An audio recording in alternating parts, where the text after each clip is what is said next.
Hello, and welcome everyone. My name is Jessica Cadillo, and I want to thank you all for providing me with the opportunity to stand up here and talk to you about homelessness. As this isn't an easy topic to discuss for most, I want to provide all my information today in the most upbeat way I can. So starting off, I want to give you guys a statistic. There's over 1,276 people that are experiencing homelessness in Albuquerque on a given day.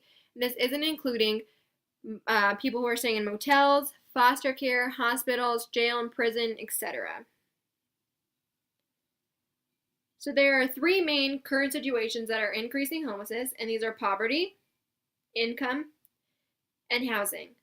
On the next few slides, I will be discussing each in depth to give you more of an idea to why there is such an increase in homelessness and why we need to end it.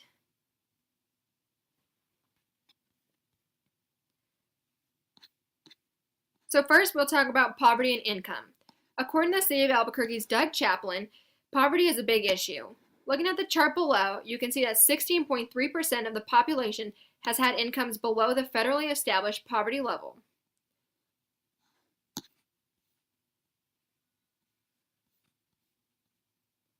Looking at this chart, it's showing that in Albuquerque there has been a substantial number of households with an income of less than $15,000. Given this information, there is more than half of Albuquerque households that are in the three lowest income categories.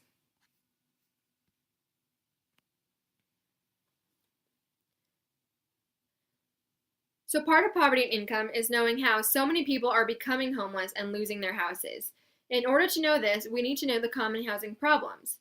So there are four major ones as listed on this slide. And you can either become, as it says, cost burden or severely cost burden. In order to become cost burden, you have to be paying more than 30% of your income to the households. And if you're paying more than 50%, you're considered severely cost burden. And this is when you start becoming in danger of losing your house and becoming homeless. This chart here is just providing you with a little bit more information. So as you can see, there is a total of 59,000 households that have reported housing problems. And then there's also 26,630 of these households that have reported being cost burden of greater than 30%. And on top of that, there's an additional 25,275 of these households that reported being cost burden at greater than 50%.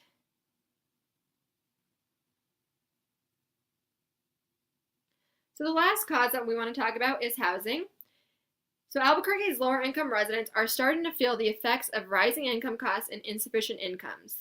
Looking at the chart below, it is showing you that there's 22,895 households that are earning less than 30% of the median income and are so impoverished that they are cycling in and out of homelessness. And when this happens, they are either losing their jobs, they're either becoming ill, suffering from domestic violence, substance abuse, and any other kinds of conditions.